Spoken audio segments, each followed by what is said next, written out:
Allez, c'est parti. Salut. Coucou. On est de retour un petit peu plus rapidement que la dernière fois. Oui, très rapidement là. Ouais, enfin attends, temps de chargement. Temps de traitement de la vidéo. J'ai mis au moins 60 heures pour le charger. Oh, 60 heures, c'est gentil. 90 heures, moi j'avais compté. Ouais, 4 jours quoi. Et moi de chez moi, je voyais une vidéo, traitement de la vidéo en cours. Au bout de 2 jours, je dis à Elodie, mais c'est pas possible, traitement de la vidéo. Qu'est-ce qu'il fait en fait? Du coup, Elodie, elle dit, bah c'est pas grave, je vais baisser la qualité et je vais en remettre un en chargement, avec une qualité un petit peu moins bonne. Ouais, sauf qu'en fait, il avait jamais chargé le truc. Donc en fait, bah, il y a 80 heures pour, Les aléas. pour charger. Pourtant j'habite en ville maintenant. J'ai plus d'excuses d'être à la campagne. non mais le fichier il faisait 5 gigas, t'as dit. 5 gigas compressés, 29 gigas avant la compression. Je crois que YouTube n'était pas d'accord. 29 gigas. Alors là, on aurait mis un mois. Ouais, c'est ça. Alors nous sommes podcast Tricot, les créas d'Elo et Charlot. Bienvenue à celles qui regardent pour la première fois. Et welcome back à celles qui nous suivent depuis le début, ou au moins qui ont déjà regardé au moins un épisode. Donc là, on a changé de décor. Nous sommes chez moi. On est à Rouen. Et c'était trop cool. Alors hier, on était super en forme. Là, on est un peu moins. Ouais, on a fait trop fort hier. Trop fort hier, avant-hier en fait. Donc on a vu Julie Super Souris et Laure suit ses envies vendredi soir. On a été manger au Kitsch.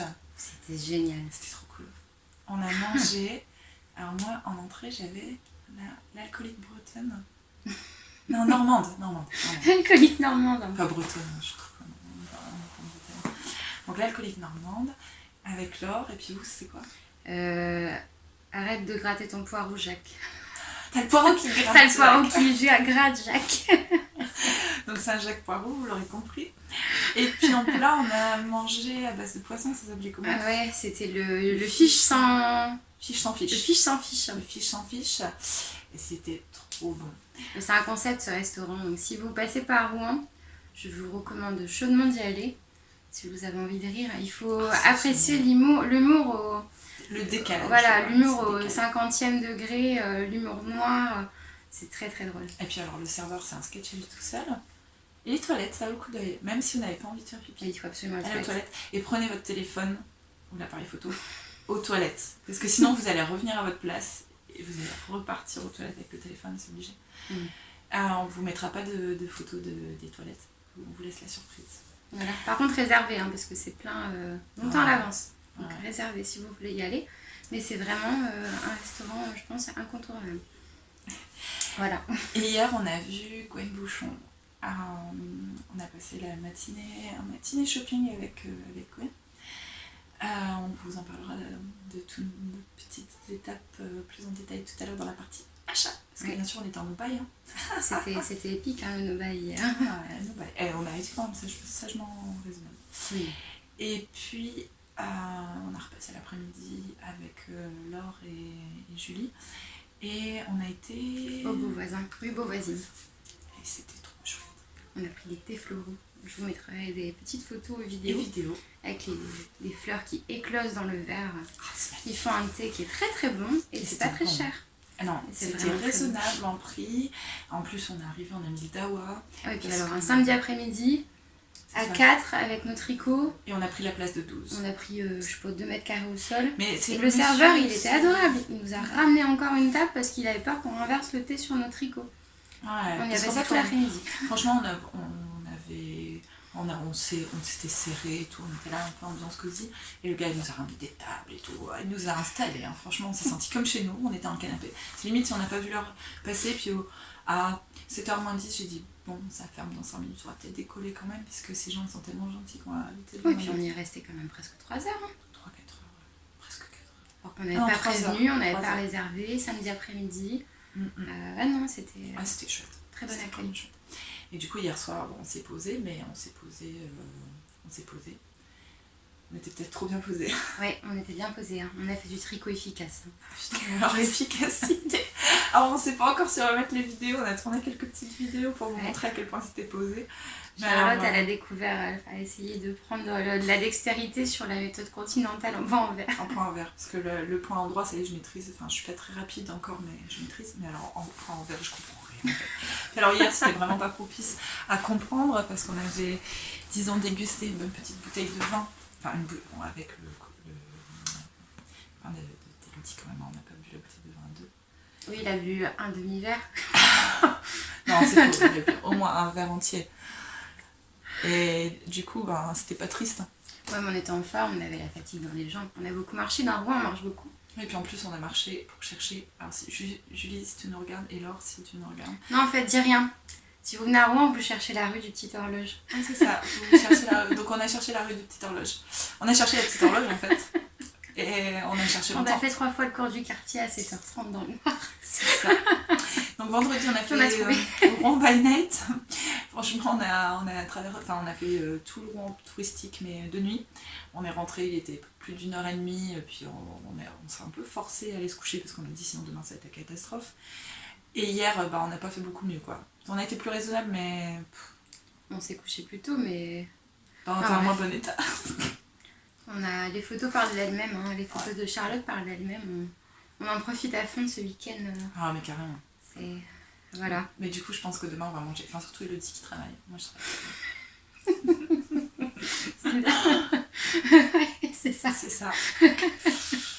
Voilà. Et la prochaine fois qu'on tourne, ce sera probablement chez moi parce que comme on a dit, en fait la prochaine fois qu'on va avoir vraiment le temps de se voir, ce sera probablement vacances de Noël. Donc vous ne reverrez pas pendant 2 mois, ça va être trop triste. Moi vous allez me revoir parce que je vais faire un podcast couture bientôt. Podcast couture. Après le tricot, il faudra attendre un petit peu. Et puis qu'est-ce que j'allais dire? Oui, puis ce sera chez moi peut-être du coup, parce que toi tu vas aller voir ta famille. Oui. Et moi je n'aurai pas le temps de descendre à Rouen. Je pense que la prochaine fois que je redescendrai à Rouen, ce sera probablement en vacances de février. Mais Charlotte elle est tombée amoureuse de Rouen. Ah ouais, c'est beau. Et puis on a quasiment passé pas beaucoup de temps à la mettre chez moi. On a passé notre temps en ville à visiter. C'est clair. Et on n'a même pas eu le temps de faire un 5e de ce qu'il y a à voir. Ah ouais, c'est clair. Il y a trop de choses, genre on voyait de loin, je dis oh ça il faudrait que je vois, ça faudrait que je vois, ça faudrait que je vois. On va vous mettre aussi des photos, donc on va faire une petite promotion. On n'est pas sur une chaîne de télé, donc on a le droit, on va pas avoir le CSA qui nous tombe dessus. Donc on a le droit. Mais alors franchement, le Huawei P20 pour les photos, c'est juste magnifique. On va vous prendre, je vais donner à Élodie des photos. J'ai pris la cathédrale de jour, au fin de journée. Donc avec le soleil qui se couche, il y a une luminosité encore différente, et de nuit. Et franchement, les photos elles sont très belles. Et en fait, on en a beaucoup parlé des photos du P20 pour mettre en valeur quelque chose. Parce qu'en fait, moi qui ai à la maison un très bon appareil photo réflexe, le téléphone de Charlotte, le Huawei P20, qui coûte pas cher du tout pour ce qu'il est, il prend les photos de nuit comme on peut le faire avec un réflexe numérique qui coûte 2000 €.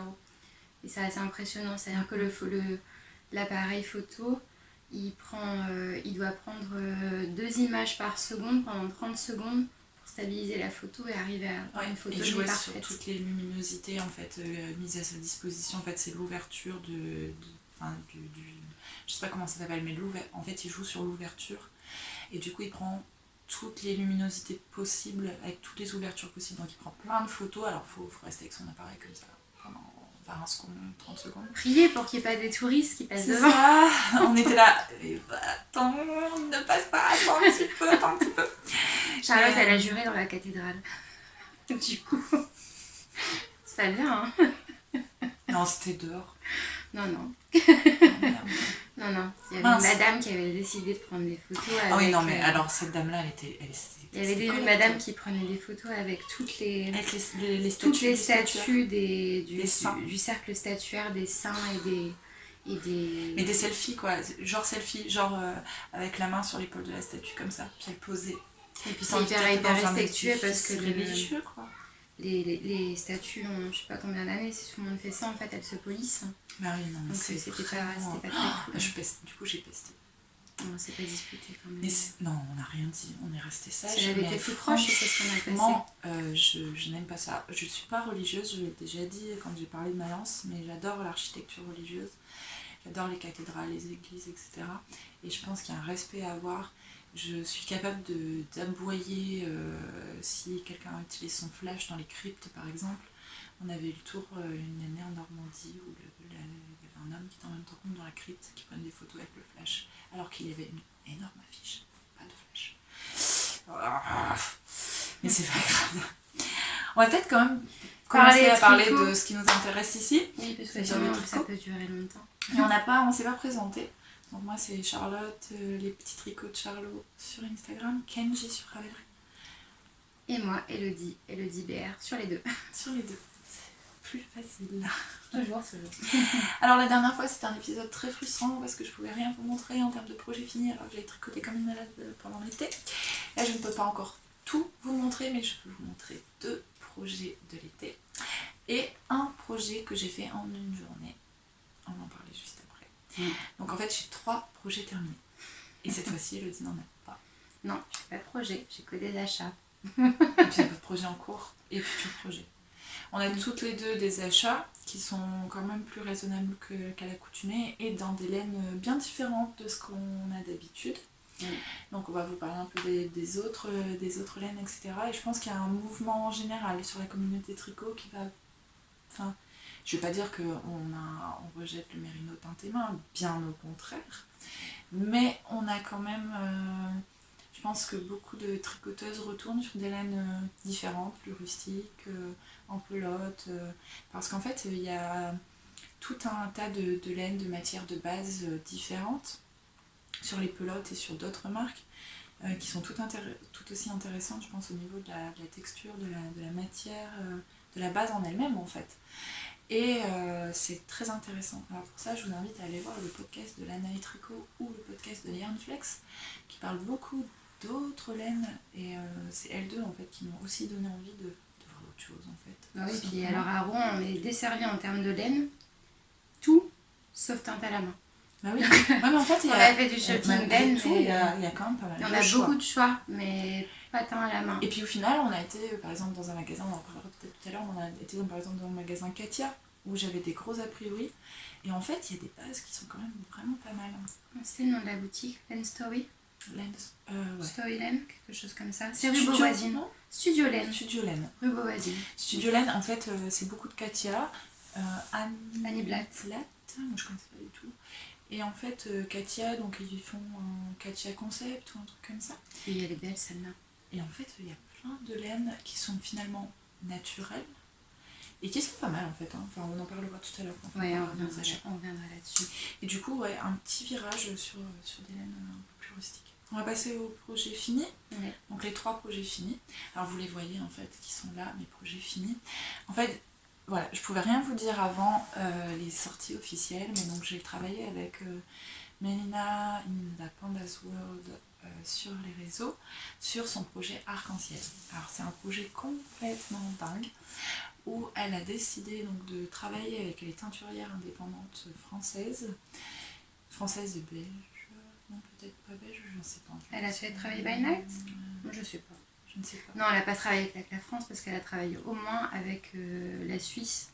C'est pas la pelote Vagabond en Suisse. Non, je ne sais pas. Si, justement, je me suis trompée. Non, je sais pas. Bon, enfin bon, voilà. Avec des teinturières pas loin de chez nous, de toute façon, que ce soit la Suisse, la Belgique ou Luxembourg, tout ça, c'est vraiment du limitrophe. Du limitrophe, voilà, c'est ça. C'est quand même assez local dans l'ensemble. Et c'est des petites teinturières indépendantes. Et en fait, pour chaque teinturière indépendante, donc un projet basé donc sur une couleur différente à chaque fois. Et donc là, elle a sorti, elle sort là ces jours-ci, sa première partie du projet Arc-en-Ciel et sur lequel donc j'ai participé en tant que testeuse sur 2 modèles. Donc je faisais partie de ce qu'elle appelle la Team Joker. J'étais pas a priori pour ce projet-là, mais pour un gilet, elle avait un peu moins de monde sur le test. Elle a fait appel à la Team Joker et donc j'ai eu la chance de tester pour ça. Donc je vais vous parler des 2 projets et je vais pas vous les montrer dans l'ordre dans lequel j'ai tricoté, mais dans l'ordre de sortie des patrons de Melina. Et le premier patron à sortir de cette collection Arc-en-Ciel, c'est le châle Sedum que j'ai tricoté en dernier finalement. C'est le dernier projet fini, hormis celui que j'ai fait en vitesse grand V. Alors Sedum, C'est un châle qui commence par ici, c'est par là, avec du point mousse, et comme vous le voyez ici, des rangs raccourcis sur la dentelle. Et ça alterne des passages de mousse et des passages de dentelle.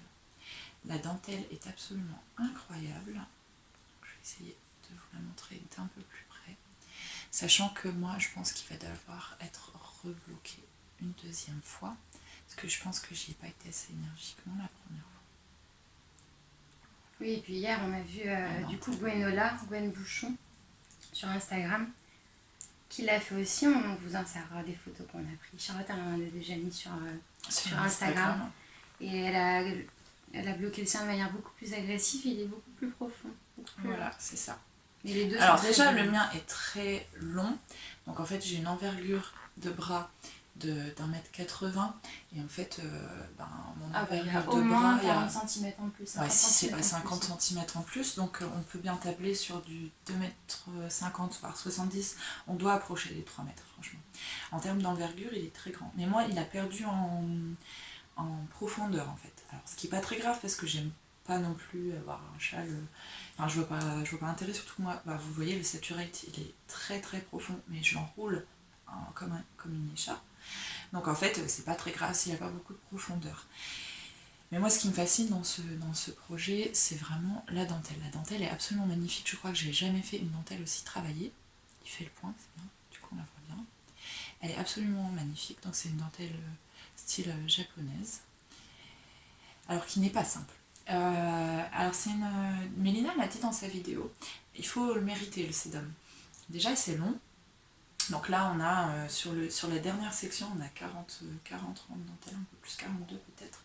Sur la deuxième, on a 52 rangs. Bon, la deuxième, ça va plus vite parce qu'il y a les rangs raccourcis, donc en fait, les rangs sont plus petits les uns après les autres. Et en fait, il faut vraiment être concentré. Elle n'est pas compliquée, ça ne demande pas un niveau de dingue en termes de tricot, mais par contre, il faut vraiment être concentré. C'est pas un tricot télé compatible ou Netflix où on ne peut pas lire en même temps, on ne peut pas nous parler en même temps, c'est pas possible. En tricoté, j'aurais jamais pris ce projet. C'était vraiment des moments où j'étais posée avec mon tricot, où j'étais sûre de pouvoir faire un rang entier, voire deux, l'aller-retour, parce qu'elle est très travaillée. Et c'est aussi ce qui fait qu'elle est très belle. Parce que je veux dire, on n'a rien sans rien. Bah oui, c'est ça, tout se mérite. Tout se mérite. Mais c'est vrai qu'elle est belle cette dentelle. Mais elle est magnifique. Et moi, je suis vraiment amoureuse de cette dentelle. Elle est absolument sublime. Il y a aussi la fierté d'avoir dit « Ah, je l'ai fait, j'ai réussi à faire cette dentelle ». C'est la plus compliquée que j'ai fait jusqu'à présent. Cela dit, ça se fait. Franchement, ça se fait. Ça demande juste beaucoup de concentration et du temps. Donc moi, sur la fin, j'étais à 25 minutes par rang, par aller-retour, par rang. Je n'ai pas compté combien il y avait de mailles parce que j'aurais été dépitée, je crois. Mais ça se fait. Donc en tout, j'ai mis 3 semaines et demie pour le faire, en étant monoprojet complet. C'est pour ça que Zweig n'a pas avancé, par exemple. Enfin, pas beaucoup. Parce que j'étais en monoprojet sur ce test. Pour ce qui est des laines que j'ai utilisées, donc c'est 2 sèche-chevaux que j'avais depuis très longtemps, de poussière de lune. Donc c'est un gradient de mérino. Donc on voit bien que en haut c'est rouge vif. C'est incroyable ce que ça peut être rouge, c'est flamboyant. Vous voyez les couleurs vraiment parfaites. Ah oui, là les couleurs elles sont très très bien. C'est rouge vif incroyable sur le haut et puis ça devient beaucoup plus pâle sur le bas. Alors je ne sais pas si on va le voir, mais oui, ici on le voit très bien. Il y a des petits points noirs dans la laine et c'est fait exprès, c'est pour rappeler en fait le coquelicot. Vous savez tout mon amour pour le coquelicot. Et en fait, pour la dentelle, c'est un alpaga soie de mûrier. Alors je vous dis pas, c'est au niveau de toucher, c'est une rugosité. Vous imaginez bien, alpaga soie de mûrier, on ne peut pas plus rêche. En réalité, c'est incroyable de douceur. J'ai jamais tricoté un truc aussi doux. Sans rire, c'est pas croyable. Et en fait, c'est la couleur des blés en août, quand il y a le soleil couchant. Il y a des petits rappels de rouge à l'intérieur. Et en fait, ce combo, c'est les champs de coquelicots et les champs de blé qui les bordent voilà quoi, moi ça me fait penser à ça. Bon, je l'ai tricoté en automne, mais du coup c'est plutôt un châle qui rappelle la fin du printemps, début de l'été, juillet, août, et on trouve encore des coquelicots. Et moi j'adore ça, les coquelicots, vous savez, tout le monde aime des coquelicots. Du coup c'est vraiment quelque chose qui me ravit. Donc là c'est un fil, en fait, en réalité c'est un fil lace que je tricotais en double, donc ici, pour faire une fingering en fait. Mais ça se voit absolument pas qu'il y ait deux fils. Alors c'était un petit peu merdique aussi du coup pour tricoter parce que une fois sur deux on met l'aiguille entre les deux fils. C'est un coup à prendre, mais voilà, mais le résultat en vaut vraiment la peine. Alors j'ai utilisé 330 mètres de chaque. C'est facile, en fait quand j'ai fait les calculs, j'aurais pas pu, j'aurais voulu faire exprès, j'aurais pas su. 332 mètres de rouge et 332 mètres de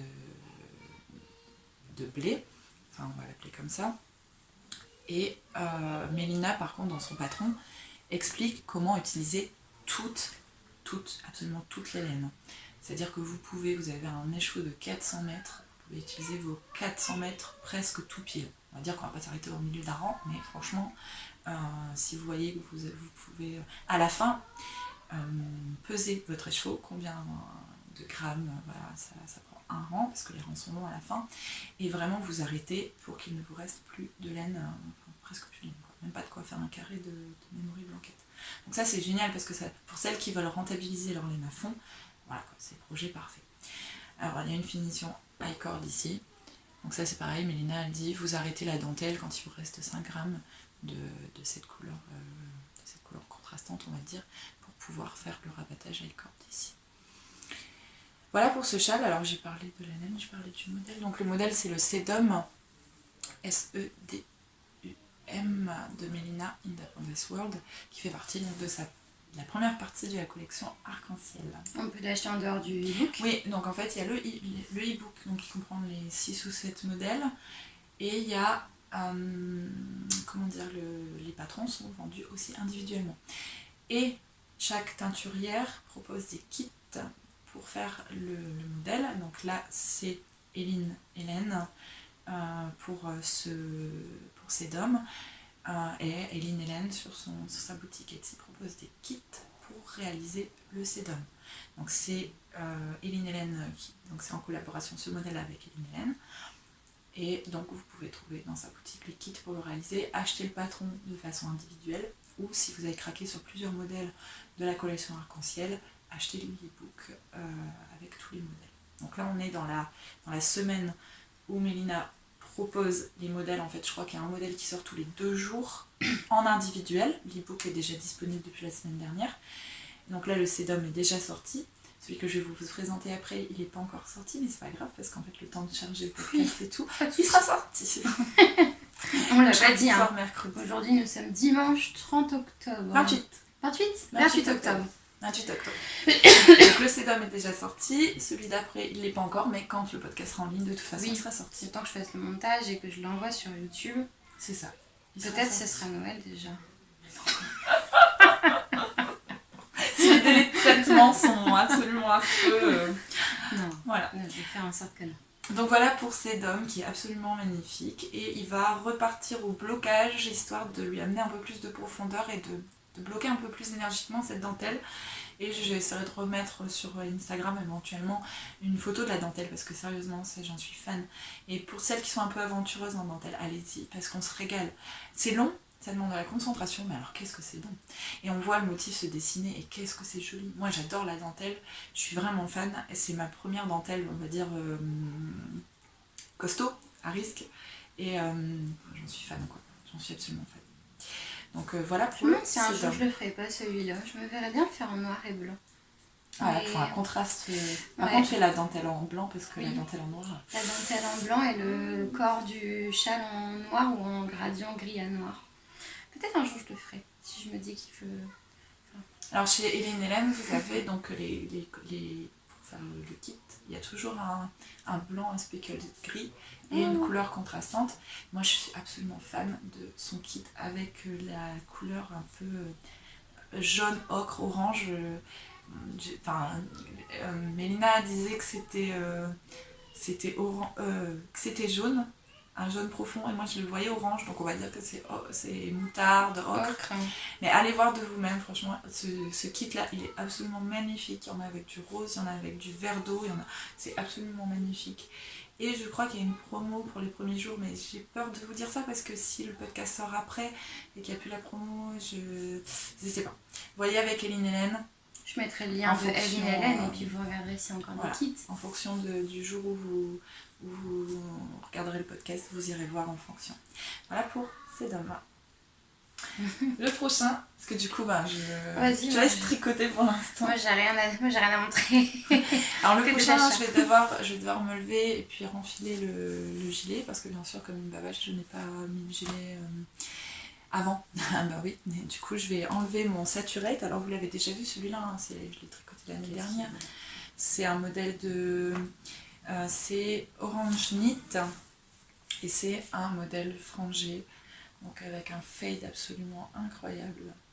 Donc le fade va donc de ici à là et il est repris donc sur la partie ici et dans les franges.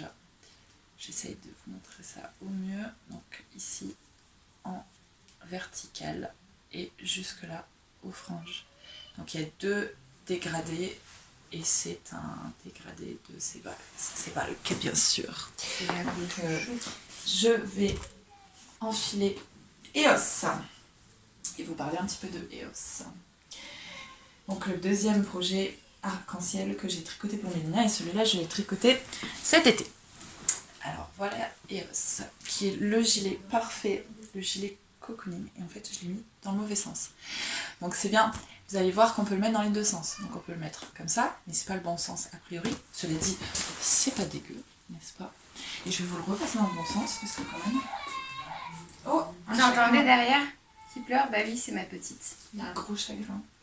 Qui pleure. Elle est avec son papa, hein, vous inquiétez pas, elle pleure pas toute seule. Non, elle est pas dans le salon. La fille. Mais on l'entend un petit peu peut-être en arrière-son. Alors voilà, c'est dans le bon sens. C'est mieux. Donc c'est vraiment le gilet. Donc c'est un gilet boxy. En fait, je mets pas dans le bon sens. Donc c'est un gilet boxy, super boxy. Vous voyez qu'il a une aisance positive incroyable. Avec un espèce de col-châle ici. Je vais vous montrer le dos également. Oui, on voit bien là. Là, voilà. Et il y a encore une partie ici. Voilà. Ouais. Il est vraiment... je lève pas le bon bras, c'est n'importe quoi. Il est vraiment super beau. Donc il se construit... Alors pour le coup la construction était vraiment sympa et je crois que c'est ça qui m'avait vraiment décidé au niveau du test. C'est un patchwork. Donc il se construit en morceaux. Et du coup on a des petites sections à chaque fois à faire. Et c'est un patchwork, donc on fait des rectangles ou des carrés. On relève des mailles, et puis on repart dans l'autre sens, etc. Donc je vous invite à regarder la vidéo de Mélina qui est la créatrice et du coup qui en parle beaucoup mieux que moi de cette construction. Et puis je vous laisse découvrir si vous voulez acheter le patron. Et du coup on n'a jamais énormément de rangs, on n'a aucune augmentation, aucune diminution, sauf si ce n'est donc des rangs raccourcis pour le col, pour la bordure. Ici vous voyez la toute fine bordure en beaucoup plus foncé, on a quelques rangs raccourcis, mais sinon il n'y a aucune technique particulière pour ce gilet. Il n'y a pas de raglan, il n'y a pas voilà, que du relevage de mailles. Alors bon, je sais que moi personnellement c'est pas ce que je préfère, mais franchement ça en vaut la peine. Et on fait juste une toute petite couture à un moment donné. Alors ici en fait, ici à un moment donné on a un T et on vient faire 2 coutures à un endroit précis pour en fait obtenir et faire l'emmanchure, etc. Alors EOS, j'ai adoré le tricoter et parce que l'effet patchwork et tout, j'adore le porter, je le porte tout le temps parce qu'en fait c'est vraiment le gilet que je mets au-dessus d'autres choses. C'est le gilet doudou que j'emporte partout, que je mets tout le temps. Et je pensais pas en fait le mettre autant. Les couleurs sont inspirées du modèle original de Mélina. Quand elle a fait l'appel au test, je me suis dit d'accord, mais donc il y a 4 écheveaux de single. D'accord, mais j'ai pas les moyens de racheter 4 écheveaux, donc je suis allée un peu farfouiner dans mon stash. Et donc j'avais cette magnifique valque pétante au possible. Donc je vous la montre, mais c'est à Elodie en fait. C'est bien. Mais j'ai acheté le même que Charlotte. Donc voilà. Alors, ces valques, donc c'est la Cozy Merino, donc 100% wool, c'est du 100% Merino Super Wash, 366 mètres au 100 grammes. Et en fait, je savais pas trop quoi en faire parce que comme vous le voyez, ça pète. Et en fait, dans le modèle original, Mélina, donc c'est un modèle en collaboration avec Palaluna. Et donc le modèle a aussi une partie de orange. Et quand j'ai vu ça, je dis bah, ah mais c'est parfait pour ma Sévalque. J'avais dans mon stash aussi ce magnifique, alors vous allez probablement le voir noir, mais c'est en fait un vert forêt absolument incroyable, profond. Et ça c'est de la vilaine. Et j'en avais un et 2/3 d'un deuxième, enfin un deuxième écheveau. Et c'est la raison, alors 1 et 3/4 d'un écheveau, c'est la raison pour laquelle moi j'ai des manches 3/4 voire, comment on dit, 7/8e ou... 7/8e. 7/8e, parce qu'en fait 3/4 ça arrive juste en dessous du coude, là mon coude il est là, vous voyez, là. Et là ça arrive quand même un petit peu plus bas. Mais je n'ai pas fait les manches longues, non pas parce que j'en avais marre ou autre, mais parce que je n'avais plus de laine, donc j'ai demandé à Mélina si je faisais des rayures avec les deux autres, ou si finalement ça la dérangeait pas que j'avais des manches courtes. Elle m'a dit non, on fait des manches courtes, il n'y a pas de souci, c'est pas du tout dérangeant. Et elle avait dit finalement c'est pas mal aussi, puis bon, ça vous montre qu'on peut adapter un petit peu le modèle. Moi ça me dérange absolument pas d'avoir ma manche d'en dessous remise, et puis en fait d'avoir lui qui arrive là, ça me dérange absolument pas. En général, moi je relève mes manches, donc de toute façon, voilà, c'est comme ça. Après, de toute façon, si t'as quelque chose d'assorti... Ah oui, là en fait pour le coup c'est assorti, j'ai mis un moutarde en dessous et ça rappelle un peu l'orange, du coup c'est juste parfait. Et la dernière couleur, donc c'est un blanc avec des petits spickles. Alors je vais pas je vais pas vraiment vous montrer parce que je passerai un quart d'heure à chercher des petits détails que vous verrez pas à la caméra, mais c'est pas un uni le blanc. Il a vraiment des tout petits spickles très discrets et c'est de la Palaluna. Oui, Palaluna c'est faire du très pâle, du très discret. Et là je trouve que l'alliance des deux est absolument parfaite parce que l'orange il est tellement pétant, on se dit mais c'est pas possible, on va me voir, ça va faire borne de la DDE, on va me voir Gilet de sécurité. Gilet de sécurité.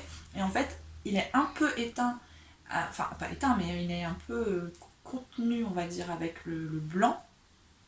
Et je trouve ça super beau quoi. Alors là, on voit plus l'orange parce que c'est des rayures de 1. Du coup, il y a des rayures de rang de orange pour une rayure blanche. Et du coup, ça pète bien. Et là, en fait, c'est 2 blancs pour une orange. Et du coup, ça fait un effet totalement différent. Mais dans les deux cas, je trouve que c'est très joli. Et du coup, ce orange, il a trouvé le combo pour moi est vraiment super.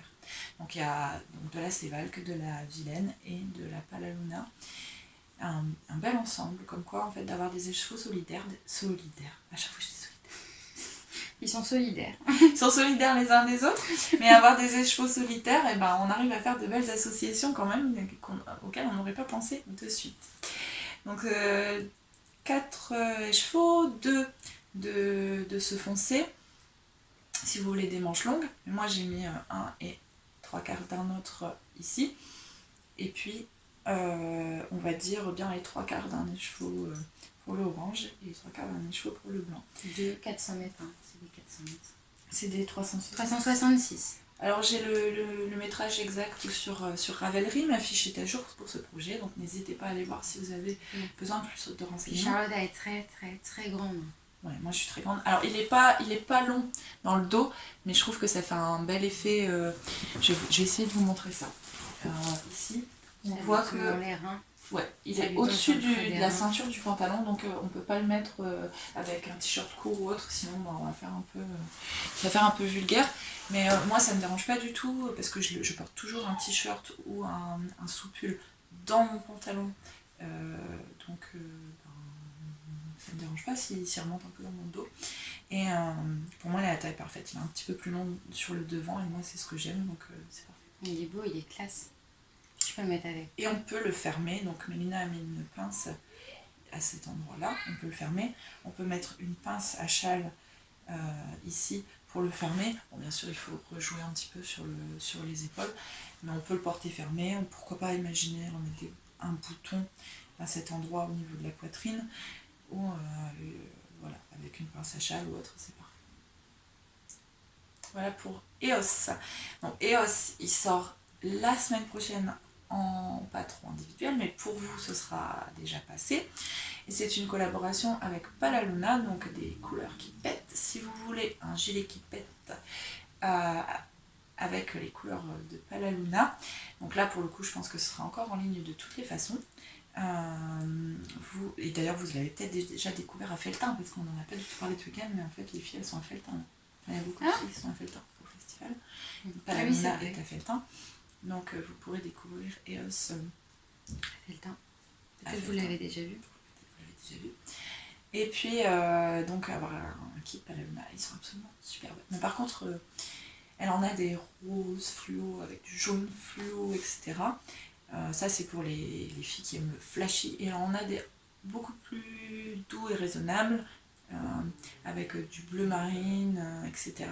pour avoir une version un petit peu plus soft. Et vous allez voir les versions des testeuses, il y en a qui ont fait dans du pétant, du flashy à la Palaluna, et d'autres qui l'ont fait dans des couleurs beaucoup plus sobres, et ça fait vraiment, il y a tous les styles, et c'est ça qui avait été génial pendant le test, on avait tous les styles. Moi ma version se rapproche beaucoup de celle de Mélina finalement, même si elle c'était un gris foncé, moi c'est un vert forêt, mais elle avait un espèce de gris clair avec l'orange, et moi aussi. Donc c'est un peu du coup des versions qui se ressemblent beaucoup. Je crois que j'ai tout dit, mais en fait comme on n'a pas beaucoup dormi ce week-end et tout, j'ai l'impression d'oublier de dire la moitié des choses. Je m'excuse si c'est le cas.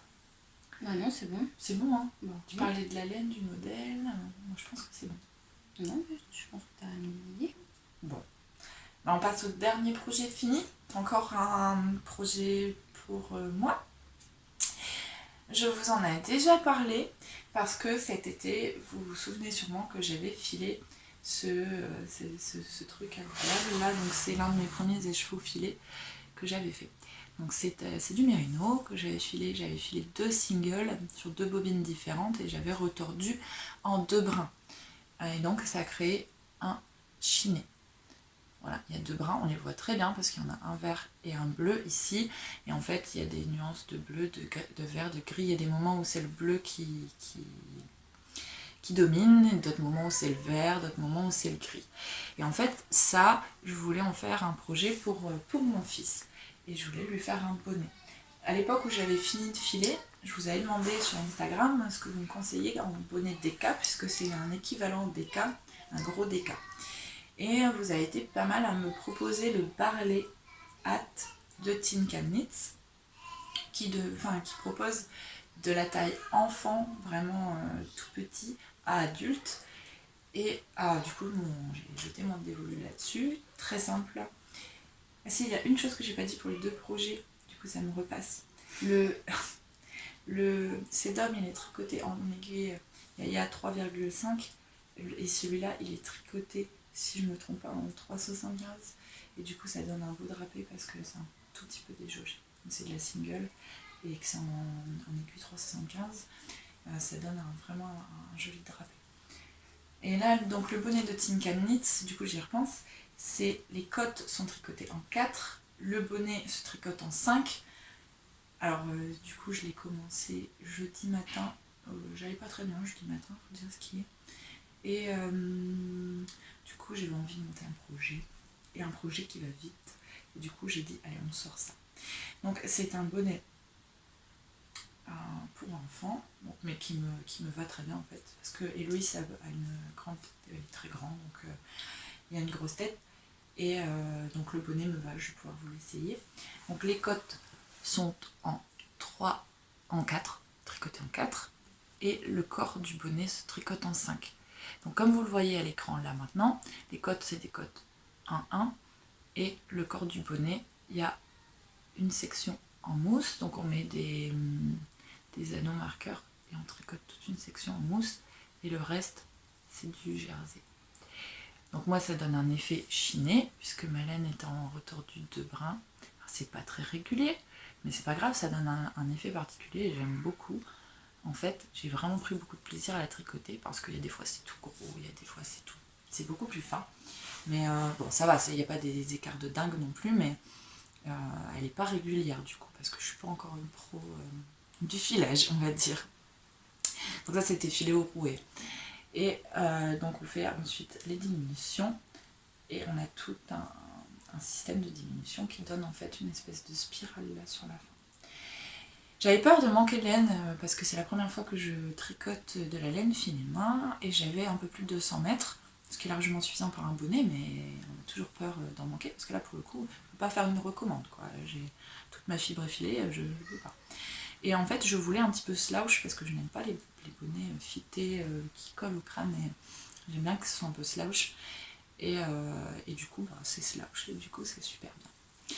Donc je vous l'enfile même si c'est pas pour moi. Donc voilà, il est un peu slouch. Voilà. Ouais, il est très simple, il se fait en quelques heures. Franchement, j'ai dû mettre à peine 10 heures à le faire. Parce que je suis pas très longue. Enfin, en fait, non, je suis pas très rapide. Parce qu'en fait, bon, j'ai des aiguilles 30 cm. Et du coup, j'ai fait tout le corps du bonnet en aiguille 30 cm, donc en gros. Et par contre, il y a un moment, bon, c'est pas possible, c'est plus possible, on n'a pas assez de mailles. Quand on fait les diminutions, on n'a plus assez de mailles pour que ça rentre, même sur du 30 cm. Et du coup, je suis passée en Magic Loop. Et Charlotte, elle aime pas le Magic Loop. Le Magic Loop. Donc, quand je suis passée en Magic Loop, là, du coup, c'était un petit peu moins drôle tout de suite. Donc, ça a un petit peu ralenti. Ça a ralenti, mais bon, on est pressé de finir. Donc, puis je voulais donc l'offrir à mon fils qui revient des vacances. Je suis son papa aujourd'hui. Je vais dire demain. Le week-end est passé tellement vite que... C'est ce soir. C'est ce soir. Ouais, puis en plus, je suis en décalage parce que là, je suis encore à Rouen et je retrouve mon petit tout à l'heure à la maison. Et j'ai quand même 2 heures de route, donc... Voilà. Donc, le Barley Hat de Think and Knit, donc tricoté. C'est mon premier tricot avec la laine que j'ai filé. Du coup, je suis trop contente. Parce que je me rends compte du coup que je fais des choses, je peux faire des choses. Alors, je le savais, mais c'est quelque chose de le savoir et c'est quelque chose de le faire. De mettre en pratique, c'est d'avoir la fibre de mouton et d'arriver au projet fini. Donc c'est le filage de fil single, le retors. Alors là j'ai fait un retors simple à 2 brins. Après la mise en écheveau sur le mandrin, le lavage, le séchage, la mise en pelote, ça c'est mon fils qui l'a fait. Parce que comme je lui avais dit que c'était pour lui, il tenait à participer et du coup il a mis en pelote. Et après le tricot, alors je ne l'ai pas bloqué parce que pour moi ça sert à rien. Je vais juste le raser un coup parce que comme c'est de la laine filée, je l'ai déjà énormément manipulé. Et bon forcément c'est pas de la laine industrielle. Ouais, ça fait des toutes petites. C'est plus un duvet en fait.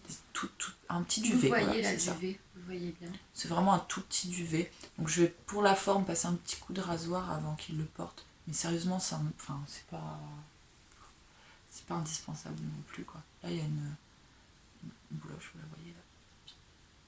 Bon, c'est pas grave. Là, un tout petit coup de rasoir tout à l'heure avant qu'il arrive et ce sera parfait. Donc le Barley Hat de Think and Knit, tricoté en 4 et 5 avec ma laine filée. Pour le 3e et dernier en cours de cet épisode. Alors, la dernière fois c'était que toi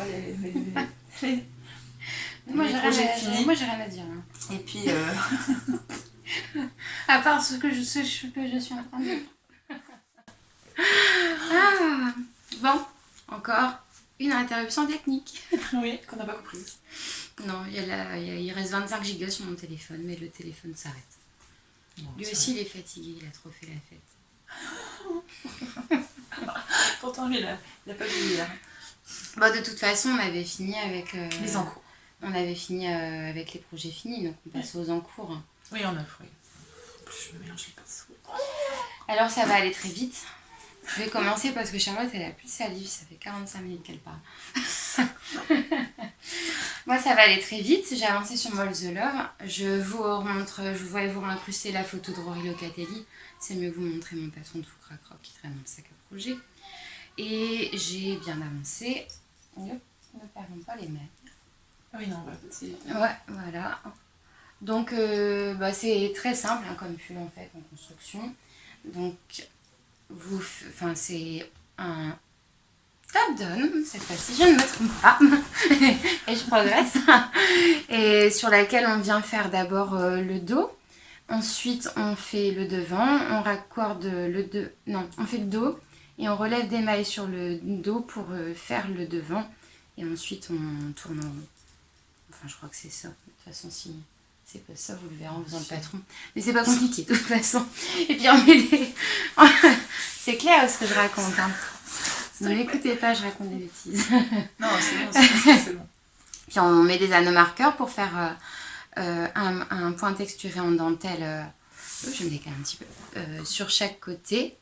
Parce qu'en fait, le point texturé vient se poser là vraiment sur l'angle de l'épaule. Et ça fait... Alors, je tiens mes aiguilles parce que je tiens pas les perles.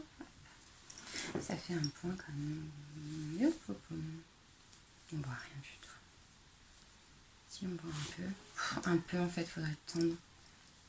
On va voir. Ouais, ça fait un point à dentelle. Ah bah si, vous voyez. Vous voyez, ça fait un point avec 2 trous et puis 3 trous. Et en fait, c'est un jeu avec des SSK et des You, des jetés, des glissés tricotés, et puis des à l'envers. De mailles ensemble. Donc du coup, ça fait un point texturé, c'est très joli. Et les manches, là, les bouts qui sont tout petits, parce que en fait, ce qui est là, ça arrive sur mon bras ici. Comme c'est un boxy, ensuite le pull il va vraiment tomber là. C'est très très large. Donc ça avance bien. Voilà.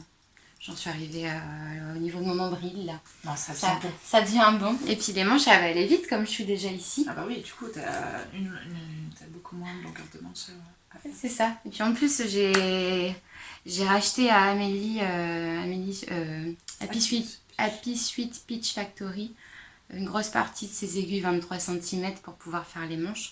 Je pense qu'elles sont dans ma boîte aux lettres là, mais hier j'étais fatiguée, j'ai pas été vérifier. Mais j'en ai marre du Magic Glue, je vais écouter Charlotte. Après le Zweig, j'ai décidé d'investir et c'est bien tombé. Amélie revendait ses jeux d'aiguilles 23 cm. Donc voilà, j'ai rien à vous dire. Madeleine et Philibert, DK, Colloquy Canterbury, un rose à nuance. C'est toujours le bonheur à tricoter. Ah bah là on voit bien le motif, comme vous voyez bien là. Youp, dans la gauche. Et donc à pas amener en tricoté parce que hier il y a eu du tricotage des tricotages. Oui, comme d'hab. Hein. En fait, je parlais avec Laure suit ses envies au tricoté, puis j'étais en pleine discussion. Et maintenant, j'arrive à tricoter sans regarder ce que je fais. Sauf que mon cerveau a occulté complètement qu'on était sur une bande à point texturé. Puis j'ai continué à tourner. Puis au bout d'un moment, je regarde mon anneau marqueur, je me dis, mais mince, je devais faire un point texturé là. Et donc j'ai dû redétricoter, je suppose, 120 mailles, un truc comme ça. On a fait ça hier soir. Hier soir avec le vin, tout ça. Il m'a fallu 1 heure pour détricoter 120. Enfin, n'importe quoi. Mais ça va, ça avance bien. Je pense que là, encore une semaine, et il sera fini. Parce qu'en déco, ça monte très très vite. Franchement, j'en suis ravie. Ça va être très chaud. Après, tu reprends tes mailles au col. Après, on reprend les mailles au col pour faire une bande d'encolure en cotte. J'ai pas regardé, je crois que c'est des 1-1. Et puis les manches, ce sera terminé. Donc ça va très vite. Il est très très simple. Je pense que je pourrais le conseiller à quelqu'un qui sait tricoter, qui veut tricoter un premier pull en anglais. Ça peut être sympa. Comme il y a un point texturé quand même. Et en plus, c'est rigolo. Vous ferez une bonne action parce qu'il y a... Oui, quelqu'un nous a rappelé sur un commentaire de podcast. Excusez-nous, on n'est pas très à jour sur la réponse des messages. On le lit tous. Et il a fait du brouillard. Fait du brouillard. Nous a signalé, j'avais oublié cette information parce qu'en fait, le patron, c'est ma copine Taloline en Angleterre qui me l'avait offert pour mon anniversaire l'année dernière. Je ne l'avais pas dit non plus. Du coup, je ne savais pas qu'il y avait une bonne action avec ce pull. Rory Locatelli reverse les gains des ventes de patron du All the Love à un jardin d'enfants. À Buenos Aires.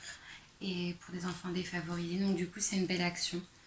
Donc merci Fait du brouillard de nous avoir... Alors moi je les savais pas pour le coup. D'avoir signifié ça. D'avoir remis ça. Et moi je savais pas parce que normalement je voulais l'acheter et en fait mon amie Taloline m'a dit non l'achète pas, je te l'offre pour ton anniversaire.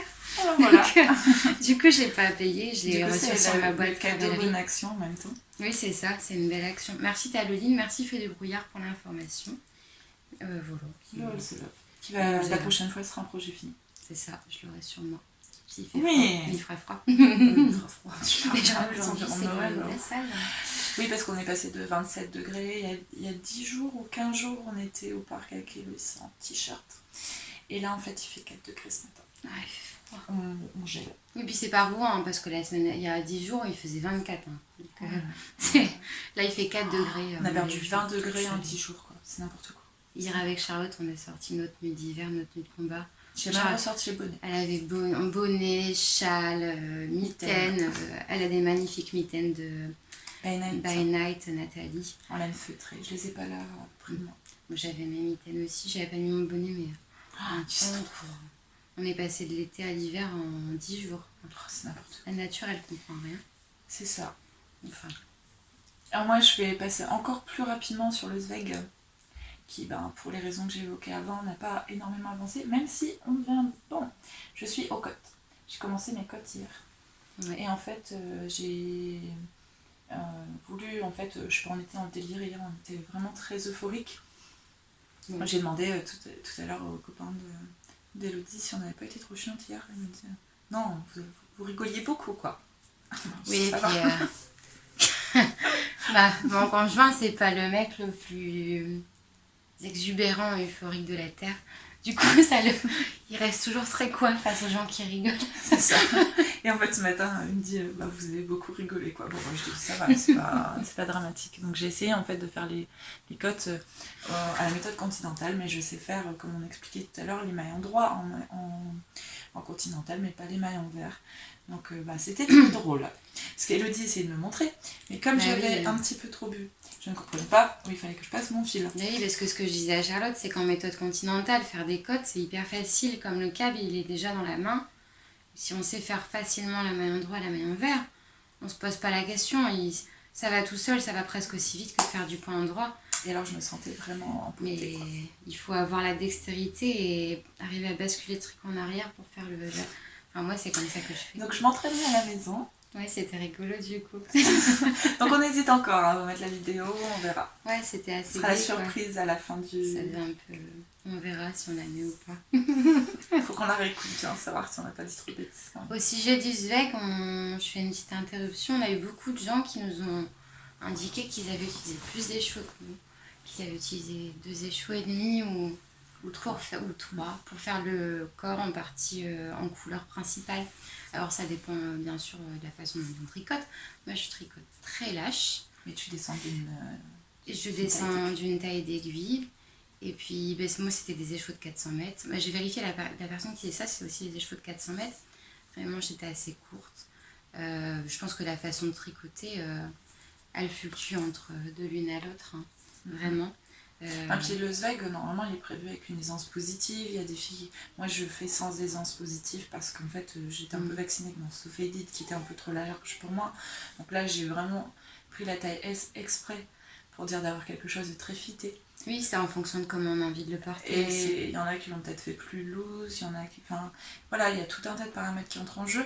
Donc moi, pour vous dire, là, il me reste ça de mon 2e écheveau. Je suis en train de faire mes côtes. Et très sincèrement, je pense pas en avoir assez pour les 2 manches puisque je veux des manches longues.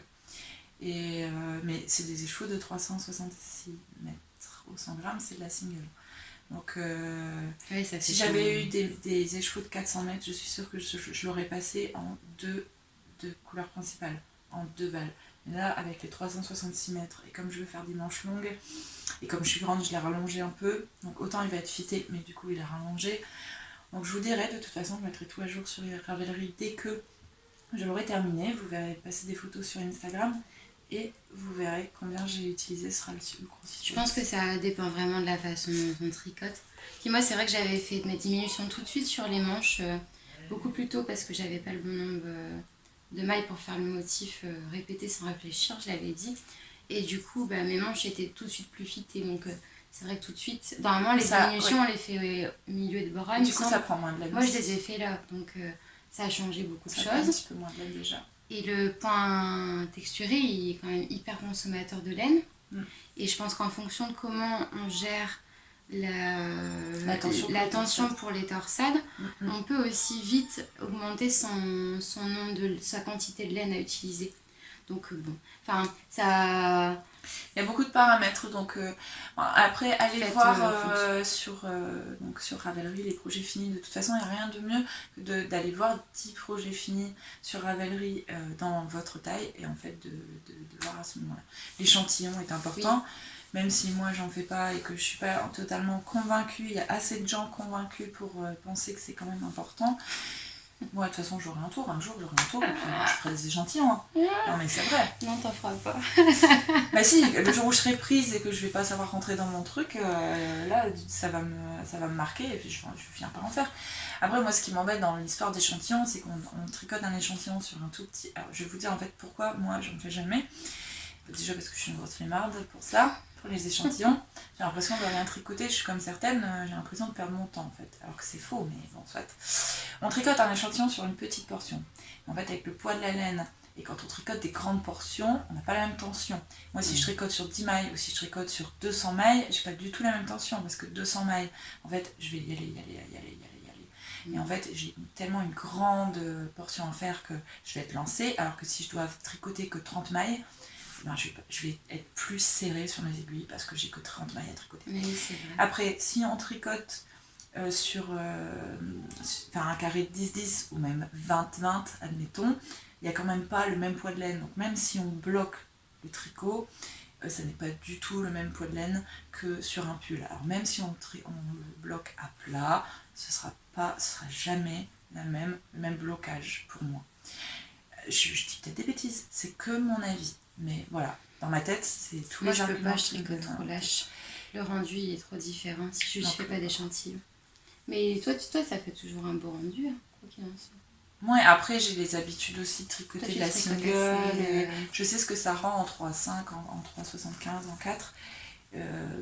Assez pour me donner une idée. Et puis encore, là, c'est pareil, j'ai la chance d'être grande et très mince et du coup en fait que ce soit boxy ou que ce soit fité ça me va donc en fait je me pose pas trop de questions mais franchement rappelez-vous toujours que l'échantillon c'est quand même important et que vous pouvez pas vous baser sur si on vous a dit c'est 2 écheveaux malheureusement pour vous ce sera peut-être 2,5 ou un peu moins. Oui, c'est en fonction du rendu que tu donnes. C'est vrai que en fait les premiers retours qu'on a eu du Zweig la plupart n'avait utilisé que 2 écheveaux comme nous, même sur des plus grandes tailles. Hein. Je crois que Daphné a utilisé 2 écheveaux. Non, 3 Daphné. Mais Daphné, elle est mais pas 4, 3. En XL. En grande taille, XL props.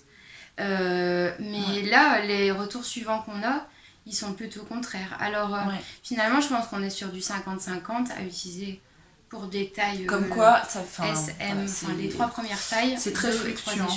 Des fois j'entends des filles sur les podcasts qui disent ouais je suis un peu embêtée parce que la designeuse elle a dit autant de métrage, j'ai acheté 4 écheveaux, finalement il n'y en avait que 3 etc. mais en fait ça dépend tellement de paramètres que je pense que pour une designeuse c'est très compliqué de vous donner un truc exact. Donc des fois il en reste, des fois c'est un peu juste, c'est le jeu en fait, c'est dommage mais c'est assez compliqué à gérer je trouve. Oui, c'est ça, c'est assez compliqué. Du coup, voilà, on a des retours un peu contradictoires, on s'excuse par rapport à ce qu'on vous a dit la dernière fois. Mais... Après, je reste convaincue que celui qui n'a pas assez de laine pour finir les manches, au bout des manches, il peut me remettre un point texturé ou contrastant. Le pull s'y prête vraiment. Ouais, le tout, c'est de faire les 2 manches en même temps ou de séparer le reste de laine en 2 balles identiques. C'est ça. Et pour celles qui vraiment voudraient passer en 2 écheveaux, sûr et certain, mettez une bande contrastante en bas du pull et sur le bas des manches avec votre couleur contrastante et au moins vous êtes sûr de passer en 2 écheveaux de couleur principale parce que franchement il y a des filles qui l'ont fait sur le Calsveg donc vous pouvez aller voir sur le groupe Ravelry, ça rend super bien et puis là on est parce qu'en fait la couleur contrastante on en utilise que au grand maximum je pense pour la grande taille 60 grammes et du coup vous avez forcément des restes pour faire des petites portions de contrastantes sur le bas du pull. Et du coup, on est sûr de passer en 2 écheveaux. La couleur contrastante, il en reste beaucoup. Hein. Oui, il en reste beaucoup. Ouais, Voilà. Deuxième en cours que je vous montre, parce que la dernière fois je vous en ai parlé, mais je vous avais rien montré puisque je n'avais pas commencé. C'est le châle dentelle de Bounitz. Alors je vous montre pas grand chose parce qu'en fait je suis pas très avancée et je voulais vous montrer en fait l'insertion de perles. On les voit peut-être pas très bien. Et voilà, là par exemple, une perle. Voilà. Alors si on a le temps, mais c'est pas dit. Je vous ferai juste une toute petite vidéo tout à l'heure pour vous montrer comment on insère les perles dans son tricot grâce en fait à un micro crochet de 0,75. Donc là j'en ai racheté un hier parce que je voulais vraiment faire cette petite vidéo pour vous montrer et j'avais oublié le mien à la maison. Bon, si on n'a pas le temps, c'est pas grave, on vous fera la prochaine fois ou alors je le mettrai sur Instagram ou sur YouTube. Et vous voyez, c'est un micro crochet 0,75 pour passer la perle dedans. Donc si on a le temps, on vous fait une petite vidéo, sinon ce sera pour la prochaine fois. Et on va passer à la partie achat. Oui. Et alors achat et entrée de laine en fait, parce qu'il n'y a pas que des achats. Oui, c'est ça. C'est ça. On vous a quitté la dernière fois, on allait à la cabane tricotée chez Cécile pour un petit déstockage qu'elle faisait sur ses laines. Elle faisait un déstockage à sa maison chez elle pour écouler des restes de son stock. Et donc du coup, moi j'ai acheté pas mal de choses. J'ai acheté d'abord de la Fonti-Guéret. J'en ai pris, je sais plus, 8 balles, 7 balles. Ah oui, Coloris, j'en sais rien, il n'y a pas de coloris. Non, c'est 0,17. C'est glam. C'est un espèce de rouge framboise, entre le rose et le rouge. Ouais, c'est ça. Ouais, Hein. ça fait assez framboise, je suis d'accord. Et donc, j'ai pas le patron avec moi parce que je ne l'ai pas encore acheté. Je vous incrusterai la vidéo. Je les ai achetés pour ma petite fille pour faire le Bloomsbury de je sais plus qui. Je crois que c'est Justine Alorkoska, mais je suis pas sûre. Donc, je vous mettrai directement la photo Ravelry avec la designeuse. Et du coup, c'est du 100 grammes pour 250 mètres. Donc, ça fait une DK, ouais, une DK. Pour faire le Bloomsbury. Je continue. Oui. J'ai acheté cet écheveau de Malabrigo. Ah, vous voyez la bonne couleur. C'est un violet très foncé, presque avec des reflets marron. Il va. Et c'est de la worsted couleur Red Malagui. Non, Mahogany. Mahogany, je sais pas comment ça se prononce. Ce truc-là, je sais pas du tout. Je sais rien. Enfin, 610 quoi. Et c'est pour me refaire un skiff hat de... Il est trop beau le que j'adore. J'ai déjà fait j'ai déjà fait 2 fois. J'en ai fait un pour mon copain l'année dernière, qui le met tout le temps. Je m'en étais fait un, mais j'avais fait une grosse bêtise dessus. Je reviendrai dessus la prochaine fois, quand il sera fait. Fail le tricot. Ouais, la grosse erreur de début. J'avais inversé la taille d'aiguille sur les côtes et le corps. Du coup, c'était la chocotte et puis... C'est ça, enfin, le bonnet tient pas. c'est pas grave. Donc, je vais me le refaire. Donc, Skiff Hat de Jared Flood, que j'adore. Et puis, j'ai pris aussi chez Cécile ces petits écheveaux de Malabrigo. C'est la Finito. Donc, il y en a un vert et un rouge. La composition, c'est... Compo, c'est Pure Merino Wool. Ouais. Donc, je sais pas exactement. Malabrigo, on sait jamais trop ce qu'il y a dedans. En tout cas, là, c'est pas écrit. C'est comme les fricadelles. C'est clair. C'est bon, on sait pas ce qu'il y a dedans. C'est bon, on sait pas ce qu'il y a dedans. Bon, c'est la qualité, c'est Finito. Ça fait, c'est une fingering. Oui, c'est ça. 100 grammes, 400 mètres. C'est une fingering. Et les couleurs, pour le vert, c'est du Mostaza 0,31. Et celui-là, c'est Cereza 0,33. Celui-là, il est trop beau. Finito. Et je les ai pris pour faire un jacquard. Alors, je sais pas encore lequel. J'aimerais bien faire probablement le marié que de Long avec Anna. Mais je suis pas sûre. Par contre, j'adore l'association et je les verrais bien avec un crème. Oui. Mais c'est pas pour tout de suite. Donc, je les ai pris parce que Cécile est déstockée. C'était super à faire. J'aime beaucoup l'ensemble. Je savais pas d'ailleurs que Malabrigo faisait des petits écheveaux de 50 grammes. Bah ouais, moi non plus en fait. Donc, là c'est 50 grammes et du coup il y a 185 mètres pour 50 grammes. Voilà, pour faire un jacquard c'est parfait. Je regardais si ici pour la Warseed j'avais la compo, mais non, pas non plus. Donc c'est toujours pareil, hein, C'est bon, c'est pas ce qu'il y a dedans. Malabrigo. C'est pas grave, elle est bien, la Malabrigo, c'est bon rapport qualité-prix. Et moi, des stockages de Cécile, donc j'étais super raisonnable. Ah, il y en a une que je vous ai pas pris, mais elle va être vite tricotée, vous allez la voir très vite sur Instagram. J'ai pris une chunky pour faire un bonnet en taille d'aiguille 10, donc de Malabrigo également. Et j'ai pris surtout, donc ça, c'est de la Fonty Mongolia 3, qui est superbe, un coloris jean de nain en fait. Là pour le coup, donc on sait bien ce qu'il y a dedans, c'est de laine 85% et 15% de baby yak. C'est super doux et on voit un petit peu que la base est grise, elle n'est pas franche, elle n'est pas blanche à la base. Donc c'est un 300, enfin c'est 50 grammes, 150 mètres, je vous remontre l'étiquette, donc c'est de la sport. Et avec, donc j'en ai pris 8 balles, 8 pelotes, et avec ça je vais me faire le pull Eri. Ce sera sûrement lui qui sera sur mes aiguilles le prochain. Alors soit lui, soit un pull de Kathleen Hunter, encore j'hésite entre les deux, mais je pense que je vais faire le Eri d'abord parce qu'il sera plus chaud pour l'hiver. Le Eri, donc il est dans le Laine Magazine, c'est le numéro 4, voilà, et c'est celui-là. En fait il y a des torsades.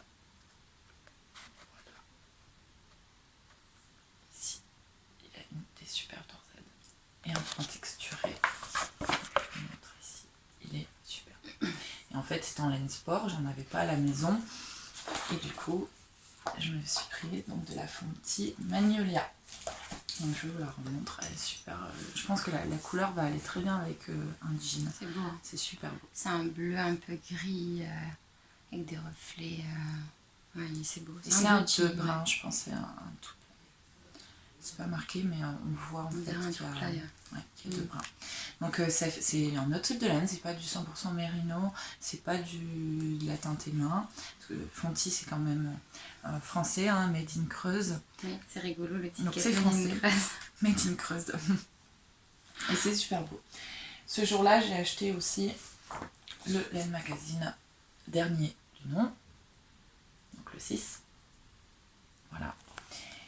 Et je l'ai ressorti parce qu'en fait avec Elodie on a un énorme coup de cœur pour cette magnifique dentelle et c'est le poète.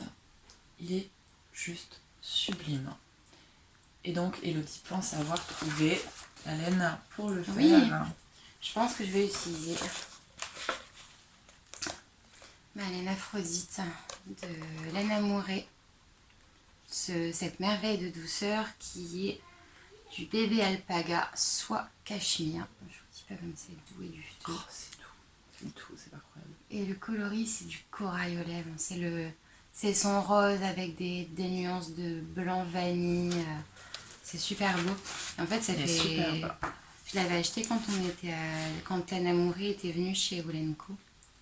Et je savais pas comment faire, mais ça avait été un coup de cœur. Et en fait, pour le Poète Sweaters, je pense que ça serait vraiment bien. Ouais, je pense que c'est... Parce que elle est dufteuse, mais elle est assez fine et définie. Celles qui connaissent un peu cette base, parce qu'en fait, Elodie avait juste un tout petit peu peur que c'était trop mou, c'est ça? C'est ça, j'ai peur que ce soit trop mou et que le point du poète, ça soit pas bien défini, que le drapé aille pas.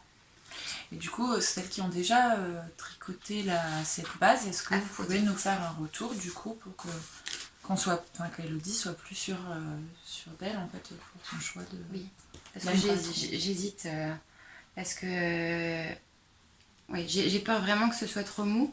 Pour un gilet, je pense vraiment que ce serait trop mou. Au début, je pensais faire un gilet avec, mais en tout cas, si c'est un gilet, il faut que ce soit un gilet qui vient de draper. Et du coup, pour le poète, je pense que c'est bien. Dites-moi ce que vous en pensez. Si Aphrodite, c'est bien pour un pull à motif. Dentelle, ouais. Dentelle, motif, un peu torsade. Mais en tout cas, le poète, on va le faire. Alors, s'il y en a qui sont très intéressés... Alors, ça sera pas tout de suite, ni pour l'une ni pour l'autre, je pense. L'envisage en printemps prochain, peut-être. Ouais. Donc, si certaines sont intéressées et l'envisage aussi pour le printemps prochain, on se lancera ensemble dans le poète. Voilà. Donc c'était nos achats des stockages de Cécile, donc la cabane tricotée. Et hier, du coup, on a flâné dans Rouen. Et bon, c'était pas notre but d'acheter de la laine.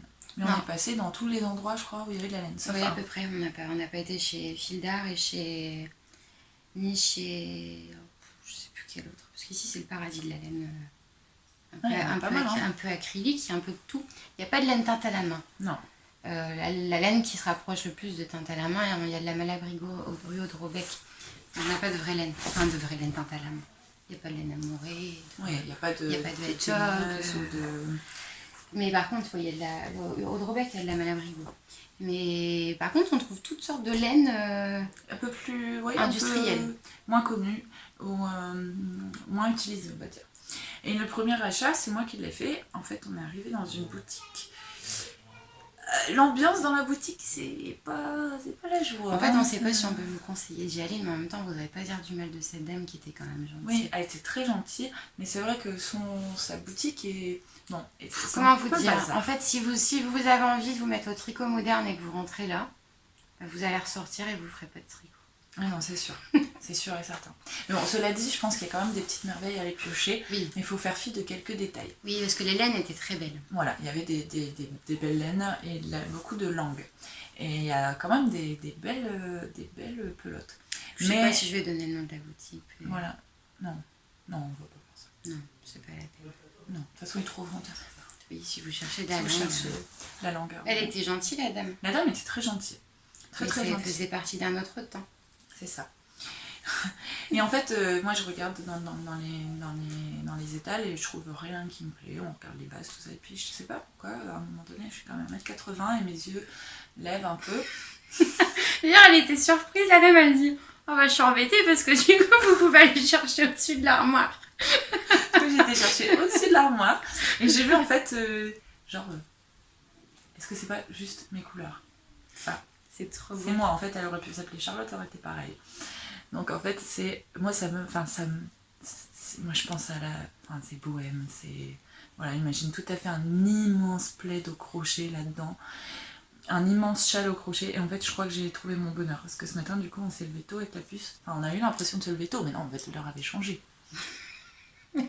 Mais du coup, j'ai quand même passé 1 heure dans mon lit à zoner sur Ravelry et les différents réseaux sociaux, et j'ai trouvé un châle avec des franges, et je pense que je vais faire ça.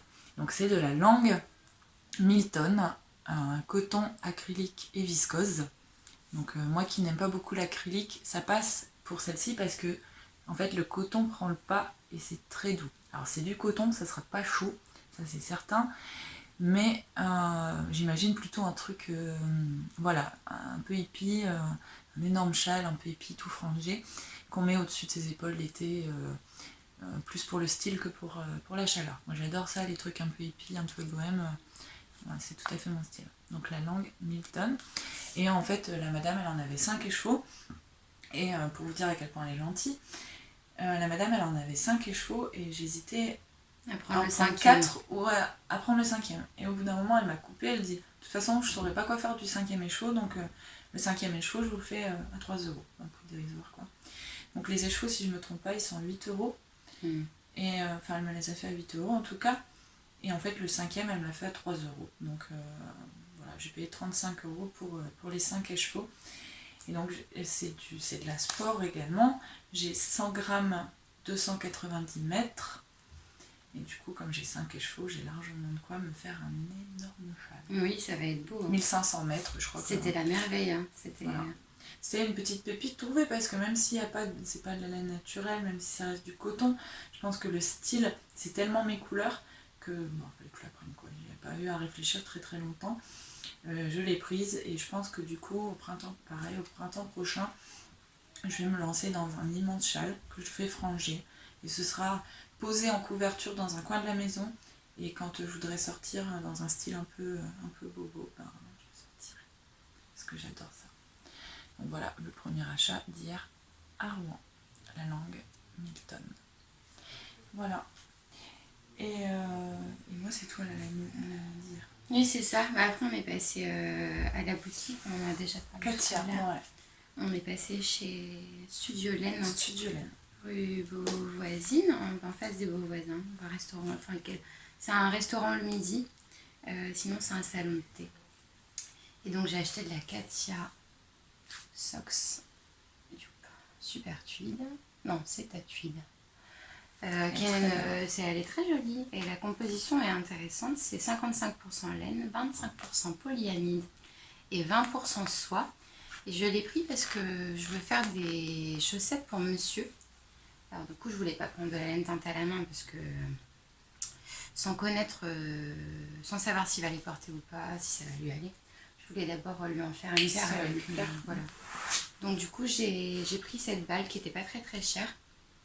Et dans la boutique Studio Laine, il y a plein de belles laines, Katia puis Vanille Blatt. On a pris des photos des étiquettes, etc. pour s'en rappeler, parce qu'en fait, des laines pas trop chères, et en fait, on a eu tout un tas de projets qui nous sont venus en tête. Alors, le budget n'y est pas, mais en fait, c'est là où je pense qu'on est le plus susceptible d'aller racheter les laines, en fait. Je pense. Oui, c'est ça. On a vraiment fait du repérage et on a pris quelques photos, parce qu'il y a vraiment des bases à tester là-bas. Ouais, il y a vraiment des bases intéressantes qui étaient pas mal. Des matières originales, des choses sympas. Et des retors originaux, enfin vraiment des trucs... je repense au bleu et jaune là.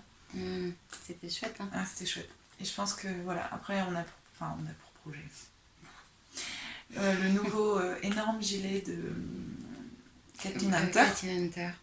Qui monte dans un fil d'écart, où il faut 1500 mètres en fil d'écart. Et sur la laine teinte à la main, 1600 mètres de déca. C'est compliqué, hein, ça fait vite monter les prix. On va pas faire un châle à 300 € non plus. Et en fait, là, on a repéré du coup un fil qui était plutôt pas mal avec de la laine et du lin. Alors, très peu de lin, et plus de laine, qui avait un petit côté pas chiné, mais je sais pas, on aurait dit vraiment qu'il y avait un petit fil à l'intérieur qui était... Enfin, c'était très joli. Si, c'est ça, c'était un peu... C'est pas chiné, mais presque. Ouais, presque chiné. On travaillait la laine. Et avec un peu de matière naturelle, et enfin non, que des matières naturelles là, pour le coup, parce qu'il y a de la laine et un tout petit peu de lin. Et du coup, on se disait que c'était plutôt pas mal pour faire ce gilet. Du coup, c'était un peu plus raisonnable que de le faire dans une laine déca teintée à la main. Alors, c'est pas du tout, on n'aime pas les teintes main, vous savez tout notre amour pour le teint main. On va rester amoureuse du teint main. Il n'y a pas de truc, c'est que c'est pour faire des projets atypiques comme c'est énorme, on pourrait même appeler ça un cardigan, hein, de Kathleen Hunter, qui a un énorme projet. On dirait un manteau, quoi. Qui est donc pas évident à porter parce que c'est quand même quelque chose qu'on met pas souvent, hein. C'est ni un manteau ni un gilet. Je peux trouver la photo quand même pour je vais l'incruster. Tu vas l'incruster. Puis il y a beaucoup de couleurs, donc c'est quelque chose qu'on ne peut pas mettre tout le temps. Enfin, moi je sais qu'au travail je vais pas forcément, enfin ça dépend comment je le fais, mais je le mettrai pas forcément. Et du coup si on le met en déca, j'ai pas compté exactement, mais je suis sûre qu'on est autour de 220 €. Et ça m'embête de mettre 220 € dans un projet comme ça. La déca, elle est à 20 € les chevaux malgré tout, mais on n'a que 200 mètres. Du coup, donc là, il y a 1600... Et il y en a regardé, c'était 1600 mètres divisé par 200 mètres, ça fait 8 chevaux fois 20 €. À peu près. Ça fait 160 €. 160 € pour un cardigan que finalement on ne peut pas mettre trop souvent. Alors nous on adore la laine teinte à la main. Ah oui, mais là, pour faire un pull, un gilet qu'on peut mettre facilement, on va y rester. Et pour un cardigan comme ça, qu'on va pas forcément mettre tout le temps, énorme, lourd, qu'on trouve magnifique, mais qu'il faut assumer. Je sais pas si je serais prête à mettre ce prix-là. Chez Katia, enfin chez Studio Laine. Oui, chez Studio Laine. On a vu de quoi la faire éventuellement. Sinon, moi j'avais pensé pour ce projet à la Brusca de Rosa Pomar, qui est disponible chez la Night Tricot. J'avais pensé à la Brusca là au départ. Donc on verra bien, on vous tiendra au courant. On verra ce qu'on va faire. Et bon, c'est déjà bien. Après, c'est pas un achat, mais j'ai eu la chance de gagner un tirage au sort qu'organisait Amy B. Amy B, donc qui a lancé sa marque de laine il y a déjà un petit moment, Amy B tout à l'aiguille, et donc qui a fait une collaboration avec Suzanne Sommer. Je vous invite à aller voir le châle, il est super beau, c'est un grand châle triangulaire. Et en fait, pour la sortie du patron, en collaboration, Émilie a fait un tirage au sort et j'ai eu la chance, l'immense chance de gagner. Donc c'est un pochon avec le petit comment ça s'appelle ? Le badge. Alors la dernière fois c'était, on ne savait plus contre qui la France allait jouer. Bon alors hier on a reparlé de la Coupe du Monde et on savait toujours pas. En fait on évoquait le match le jour. C'était France-Belgique qui est la dernière. Non c'était la. Mais non. France-Croatie la finale. On l'avait dit. France-Belgique c'était la Demi-finale. C'était la demi-finale. Avant la Belgique, il y avait France, un pays d'Amérique du Sud, avec Argentine. Et encore avant, c'était peut-être France-Danemark. Où en fait c'était le dernier jour au collège, et en fait on en a reparlé pour une raison X ou Y hier. Donc de ce dernier match, le dernier jour avant les vacances. Et du coup on était encore là, mais putain, mais contre qui ils ont joué, c'était n'importe quoi. Bon, a priori ça vous a bien fait rire. Jamais. Faut plus qu'on en parle, ou alors faut qu'on se brille sur le sujet. On va le mettre dans notre bullet journal. Donc voilà ce que j'ai gagné de Amy B. C'est absolument magnifique. Donc j'ai gagné 3 échevaux de Merino Single et un écheveau de Mohair. C'est absolument magnifique. Donc c'est en fait un kit pour réaliser le châle de Sosunit. Donc c'est marrant parce qu'en fait Émilie, ça fait des années qu'on discute, et en fait on est fans toutes les deux de Suzanne Sommer et de ce qu'elle fait depuis très longtemps. Et là du coup il fallait que je participe au tirage au sort parce que Amy et Sosu quoi. Et puis j'ai eu la chance de gagner. Alors celle-là elle est particulièrement dingue. Donc Elodie a disparu, pas pour longtemps, elle revient. Donc j'étais en train de vous parler de ce que j'avais gagné donc chez Émilie. Et donc je reprends, donc j'étais en fait, quand ça a coupé, en train de vous montrer cet écheveau c'est un peu rouille. Et en fait il y a des nuances de dingue. Regardez-moi ça, c'est un truc de fou. Donc il y a des passages où c'est clairement orange pétant, d'autres passages où il y a des un peu plus marron, des passages un peu plus clairs. Et il est trop beau quoi, cet écheveau. Et je regarde parce que j'ai l'impression qu'il allait encore s'éteindre. Alors il y a ce jaune ocre ici. Pareil, il a plein de nuances. C'est vraiment, quand vous disiez qu'on restera fan des teintes et mains, mais ad vitam aeternam, parce que c'est fou les nuances que ça peut avoir, et on ne retrouve pas ça du tout dans l'industriel. Donc même si on fait un petit virage, si on allait voir ce qui se passe ailleurs, le teint et main, ça restera notre cam, quoi. Ça c'est un gris foncé, mais il y a des petites touches. Alors je sais pas si j'arriverai à vous montrer ça. Non, parce qu'en plus la droite et la gauche sur le retour caméra je gère pas du tout. Donc il y a des petites taches de la couleur orange. Donc ça fait un rappel, c'est trop bien. Et alors le mohair, c'est génial parce que là il y a des couleurs de fou dans ce mohair. Il y a du rose pétant qui tire sur le violet, il y a du rouge. En fait il y a toutes les couleurs qui sont dans les 3 précédents, avec un petit coup de orange, de rose en plus. Alors je ne sais pas encore si je vais faire le châle de Sosu pour lequel le kit a été créé, mais ce qui est certain, c'est que je vais faire un châle de Suzanne Sommer. Et en fait je pensais davantage au Iwi Rock. En fait je pensais vraiment au Iwi Rock, et j'en ai parlé à Elodie du coup, et elle me dit, moi j'ai encore une balle donc du Zweig, un reste de laine amourée, qui en fait irait bien avec ton combo. Donc c'est celle-là, c'est laine amourée caramel au beurre salé, mais qui est du coup très nuancé celui-là, avec pas mal de traits bien foncés. Et du coup, j'avais dit, je ferai sûrement le Iwi Rock avec ce dégradé en haut et la bordure en gris doublé avec le mohair. Donc je ne sais pas encore tout à fait bien, ça va être en réflexion. Et puis de toute façon vous allez voir ça très vite, parce que le Iwi Rock c'est plutôt un châle d'hiver, il faudrait que je fasse cet hiver. Et ça fait tellement longtemps que j'ai envie de le faire que ça devient honteux. J'ai le patron depuis l'année dernière. Donc je l'ai acheté en janvier dernier, avec j'avais mon combo et tout. Donc un combo de Trélise que vous avez vu passer récemment sur mon Instagram, parce que ce combo Trélise que j'adore, avec de la Stellina, finalement j'ai décidé que j'allais en faire autre chose. Vous voyez comme je suis très constante dans mes envies, n'est-ce pas? Donc c'était ce combo ici. Vous l'aviez vu passer, hein, oui. Donc c'est tout avec de la Stellina. Et ce combo, j'avais dit c'est le Iwi Rock. Finalement, j'ai décidé de faire ce modèle avec. Donc qui est de la même designeuse que le Saturette. Elodie revient. Donc celui-ci, ça va être avec les trélizes. Et du coup, je n'ai plus de combo pour le Iwi Rock. Et du coup, j'avais dit, je ferai avec les Emi B, comme ça restera. Même si je fais pas le châle qui était prévu pour le kit, je fais quand même Emi B et sauce unit. Parce que finalement, le Iwi Rock, j'en suis tombée amoureuse quand j'ai vu la version d'Emily. J'ai vraiment tombée amoureuse. Quand j'ai vu la version d'Emily, parce qu'en fait, Suzanne Sommer, elle l'a fait avec des couleurs qui sont pas trop ma cam. Et quand je l'ai vu, j'avais dit, il est beau, mais j'avais pas eu le crush, quoi. Et quand j'ai vu la version d'Emily, en fait, elle a pris la photo quand elle était au Vogue Meeting à New York. Elle est sur Times Square et son Iwi Rock vole au vent et elle m'a dit oh, alors lui il est trop beau. Et du coup, je pense que je vais utiliser. Du coup, j'ai dit là 4 fois d'affilée. Laure, tu parlais des tics de langage hier, on est dedans là. Désolée. Ouais, mais t'as participé à notre déchéance. Ouais, ça, si on est fatigué, c'est aussi de votre faute, les filles. C'est Julie qui s'est énervée 10 fois depuis qu'elle a commencé le podcast. Salut Julie. Ça va, tu nous as pas crié trop dessus aujourd'hui? Si tu veux, tu peux nous envoyer des messages. Parce qu'en fait, elle nous parle, Julie, quand elle nous regarde. Elle nous répond, elle nous engueule. On n'est pas là. On n'est pas là, non.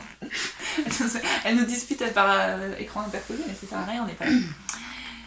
On va terminer quand même, parce qu'il commence à se faire tard et moi je récupère mon fils cet après-midi. Il faut quand même que je fasse la route, du coup, quand même. En fait, on a repoussé le podcast, normalement on devait le faire hier matin. Et puis en fait, on a préféré faire autre chose. Oui, c'était bien. Alors hier, du coup, on était en forme, mais là, aujourd'hui, on est un petit peu moins en forme. On s'excuse si c'est un peu moins dynamique que les fois précédentes. Parce qu'on est très fatigué. On a un déficit en sommeil. En fait, sur le week-end, on a dormi 10 heures. Ouais, on a pas sur dormi. tout le week-end. Puis on a fait des dizaines de kilomètres. J'ai encore on a passé un super week-end. On a passé un super week-end. Mais on est sur les rotules, du coup. Et moi, j'ai la route tout à l'heure et Elodie, elle a le travail demain. Donc ça va être dur. Moi, la route, je vais l'endurer, puis toi, demain, tu vas être... C'est rien. Le café, mon ami. Ah, c'est ça. On n'a plus qu'une dernière chose à évoquer. Toute petite partie filage. En fait, j'ai reçu en cadeau d'anniversaire de la part de Cécile. Je te fais de gros bisous, Cécile. Je sais que tu n'as pas le temps de regarder les podcasts, mais au cas où tu passes par ici, encore un énorme merci. Elle m'a offert donc une tresse de Westleydale. Je vous en ai parlé au dernier podcast, il était en cours de filage. Et donc samedi dernier, on a fait un gros après-midi filage avec Cécile et j'ai terminé mon fil single. Je n'ai fait qu'une seule bobine parce que j'avais dans la tête de faire un rotor Navarro. Et je vous en ai parlé sur Instagram et je vous ai même mis une petite vidéo et parce que j'adore ce rotor et je trouve ça absolument hypnotique. Donc j'ai réussi à me filmer toute seule. Alors la vidéo elle doit faire 43 secondes et ça m'a pris 20 minutes pour trouver le bon endroit où filmer, le bon réglage et enfin bref. Mais ça valait le coup parce que je vous en avais parlé, mais parler d'un rotor Navarro comme ça sans avoir sous la main la fibre ni le rouet ça n'allait pas. Donc allez voir sur mon Instagram si vous voulez voir quel est ce rotor. Et il permet en fait de garder la progression des couleurs. C'est un rotor 3 brins du coup. Et j'ai terminé mon écheveau. Donc voici l'écheveau en question. Il est terminé. Ça fait des couleurs très pastel, très automnales. C'est très joli. Alors le Westleydale du coup, c'est un peu fluffy. Il y a un petit duvet. Mais c'est très beau. Donc ça donne un fil 3 brins qui est assez rond. Je ne sais pas s'il va faire le point. Je ne sais pas trop bien ce que vous voyez. Mais ça a l'air pas mal. Point, ouais. Ouais, ça a l'air pas mal. Et du coup, le rotor 3 brins permet vraiment d'avoir gardé les couleurs. Il n'y a pas de mélange, ça fait pas un chiné comme pour le bonnet d'Héloïse. Ça fait vraiment... il va y avoir une progression de couleur, un espèce de fade. Et donc voilà les chevaux filés. Et en fait, en étant avec Cécile, on s'est rendu compte que cette tresse de Westleydale allait très très bien avec, puisqu'on retrouve des mêmes nuances de rose et de marron, sauf qu'on a un ajout de violet. Ça allait très bien avec. Et du coup, comme là c'est de la déca, pour faire un châle, il n'y en a pas assez, un châle, parce que là j'ai 187 mètres. Donc, pour faire un bonnet, ça irait, mais j'ai pas envie de faire un bonnet avec, j'ai envie de faire un châle. Moi je suis compliquée, dans la vie j'ai des problèmes. Et du coup c'est pas possible.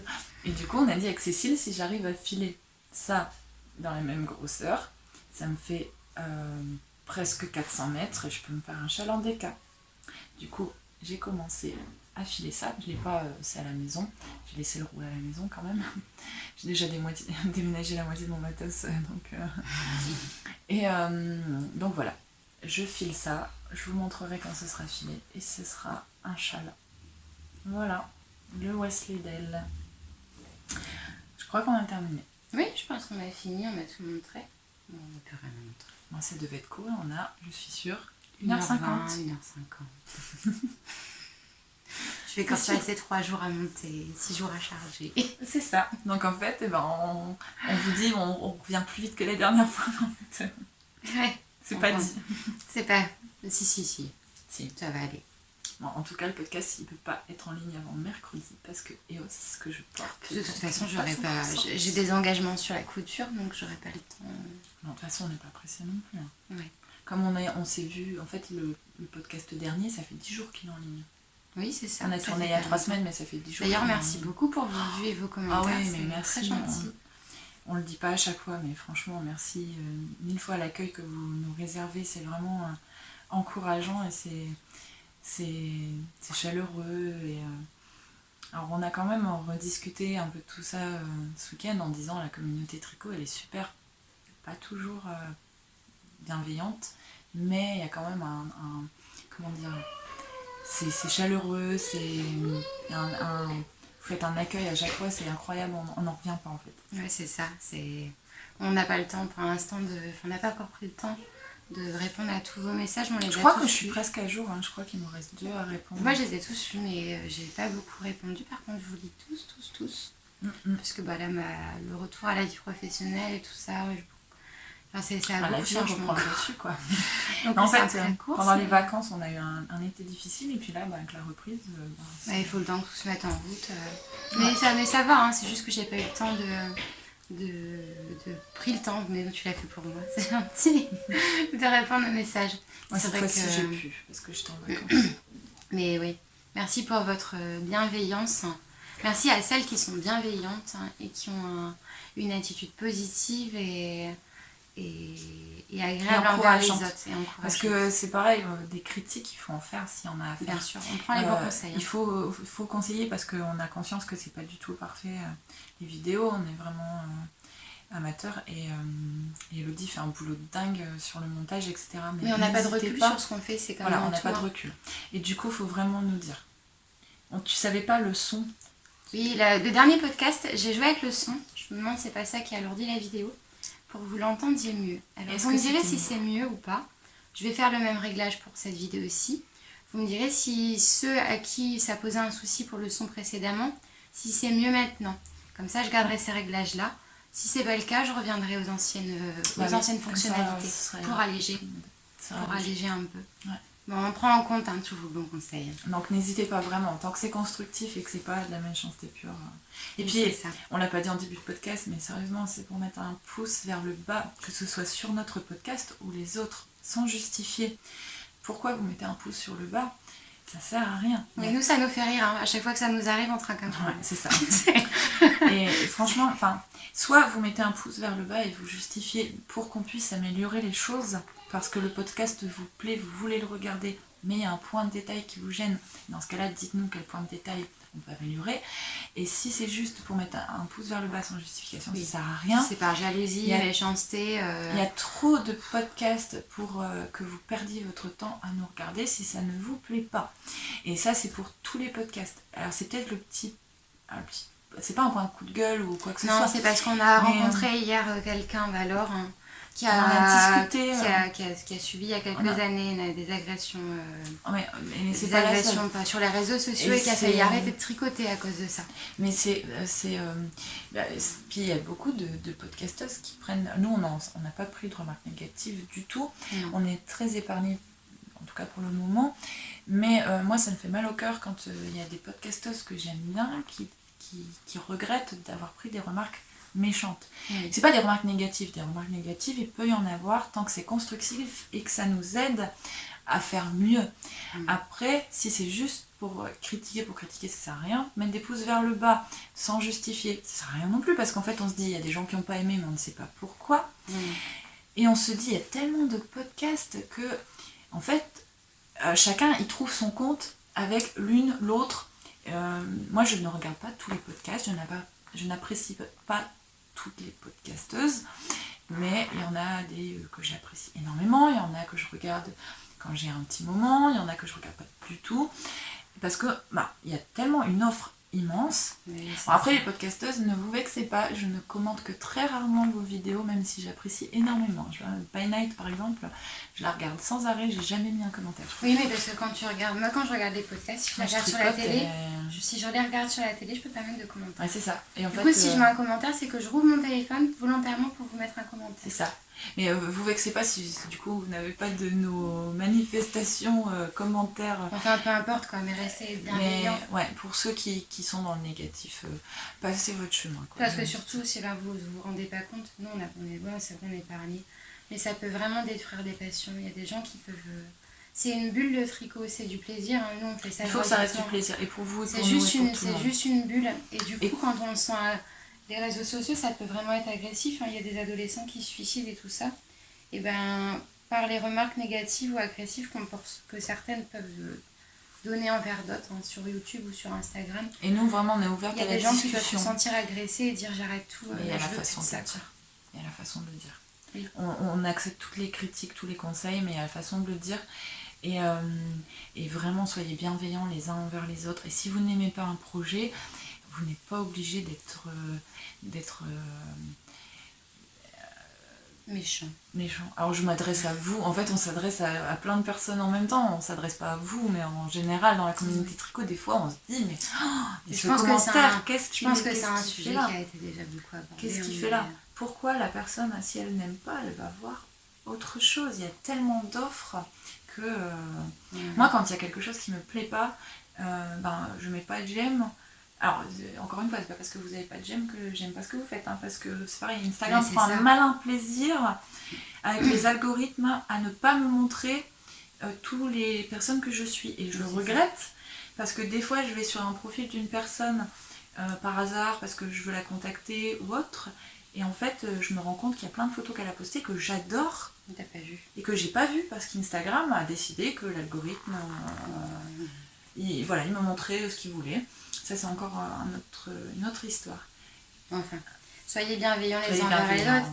Et puis, nous, c'est vrai que dans le podcast, en dessous, j'indique les temps de chaque projet. Donc, si ça vous plaît pas, vous cliquez sur le temps suivant. C'est simple. Si ça vous plaît pas du tout, vous regardez. Je suis désolée, il faut passer votre chemin. Mais il faut être en corrélation avec ce qu'on a envie de regarder, quoi. Moi, j'aime pas le violet, je vais pas acheter de la laine violette pour me tricoter un pull violet. Et puis après, le pull il est moche parce qu'il est violet. Et c'est ça. Et si y a une fille sur Instagram qui a tricoté en violet et que ça lui plaît, c'est bien. C'est pas parce que j'aime pas le violet que je vais dire que c'est moche. C'est exactement ça. C'est ça, c'est typique. Le genre des fois de commentaires qu'on voit, on dit putain, c'est pas possible, les gens ils n'ont que ça à faire. Ouais, c'est blessant. Enfin, peu importe, mais soyez bienveillants les uns envers les autres et on va essayer de faire en sorte que cette communauté reste la communauté qu'on adore, parce qu'on adore cette communauté. Il faut que ça reste comme ça. Il faut que ça reste bienveillant. Il faut que la grande majorité reste bienveillante. Allez, salut. Mesdames, messieurs les tricoteuses et autres, on vous souhaite bon tricot, bonnes activités créatives. Profitez bien, amusez-vous bien, soyez heureux. Et soyez bienveillants. Soyez heureux. Soyez envie d'être heureux, hein, c'est pas une injonction. Si, soyez heureux. Non, t'es pas obligé. Il y a des gens qui n'ont pas envie d'être heureux. C'est leur choix. Qui n'ont pas envie d'être heureux. Qu'est-ce que tu fais? Elle a envie de se rouler dans la laine. Ça, c'est l'effet du week-end. Bon, on vous fait plein de bisous. Salut. Merci et à bientôt. Au revoir.